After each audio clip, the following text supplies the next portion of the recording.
কথাই বলতে হয়, মওতুল আলমী মওতুল আলম। আমাদের পূর্বসূরীদের উক্তি, এটি রাসূলের হাদিস নয়। আমরা অনেক সময় অসতর্কতার কারণে বলে থাকি ক্বালা রাসূলুল্লাহ, এটি রাসূলের হাদিস নয়, ক্বালা আহাদুম মিনাস সালাফ, যে কোনো একজন পূর্বসূরীদের উক্তি।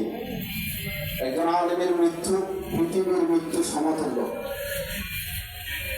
এই উক্তিটির অর্থমর্ম আমরা হারে হারে টের পাচ্ছি শেখুল ইসলাম আল্লামা আহমদ শফী সাহেব রহমতুল্লাহ আলাইহির ইন্তিকালের পরে, এবং কায়েদে মিল্লাত আল্লামা জুনায়েদ বাবনগরী রহমতুল্লাহ আলাইহির ইন্তিকালের পরে।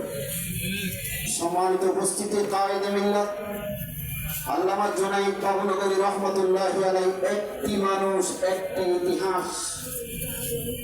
তিনি একা হাজার হাজার মানুষের কাজ আঞ্জাম দিয়েছেন। আল্লাহ তাআলা আমাদেরকে সেরকম হওয়ার তৌফিক দান করেন। আল্লামা বাবনগরী রহমতুল্লাহ আলাইহিকে হারিয়ে আমরা হকের উপর অবিচল এক আদর্শ ব্যক্তিকে হারিয়েছি। উম্মার এই দুর্দিনে কায়েদে মিল্লাত আল্লামা বাবনগরী রহমতুল্লাহ আলাইহির খুব প্রয়োজন ছিল। বাবনগরী রহমতুল্লাহ আলাইহির ইন্তিকালের মাধ্যমে মুসলিম উম্মতে যে খলা সৃষ্টি হয়েছে, শূন্যতা সৃষ্টি হয়েছে, তা সহজে পূরণীয় নয়। কায়েদে মিল্লাত আল্লামা বাবনগরী রহমতুল্লাহ আলাইহি যখন হাদিসের মাসনদে বসতেন, তখন তিনি হতেন বিদগ্ধ একজন হাদিস বিশারদ, মুকুটবিহীন শেখুল হাদিস, মুকুটবিহীন হাদিস জগতের সম্রাট। উম্মুল মাদারিস দারুল উলুম মুঈনুল ইসলাম হাটহাজারী মাদ্রাসায় যখন তিনি বুখারী শরীফ পড়াতেন, তখন ওনার দরসগাহে ছাত্র ভাইয়েরা খানায় খানায় ভর্তি হয়ে যেত।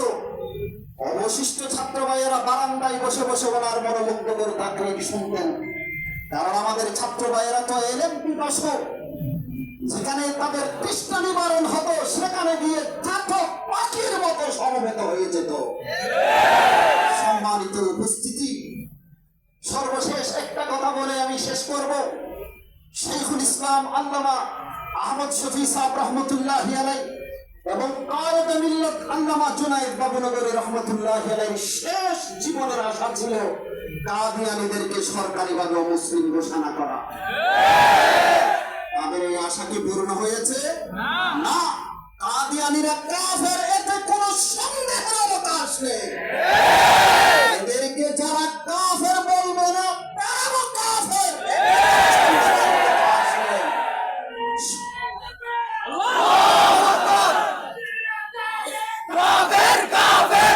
সম্মানিত উপস্থিতি, পৃথিবীর বিভিন্ন রাষ্ট্র কাদিয়ানীদেরকে সরকারিভাবে মুসলিম ঘোষণা করেছে।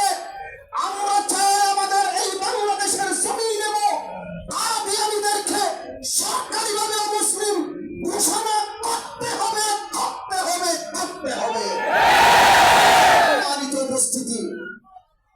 সম্মানিত উপস্থিতি, শেখুল ইসলাম আল্লামা আহমদ শফী সাহেব রহমতুল্লাহ আলাইহি এবং কায়েদে মিল্লাত আল্লামা জুনায়েদ বাবনগরী রহমতুল্লাহ আলাইহির যে আশা অপূরণীয় ছিল, বর্তমান আমির হেফাজত আমাদের সরতাজ আল্লামা মুহিবুল্লাহ বাবনগরী হাফিজাহুল্লাহর মাধ্যমে সে আশা আমরা পূর্ণ করতে চাই।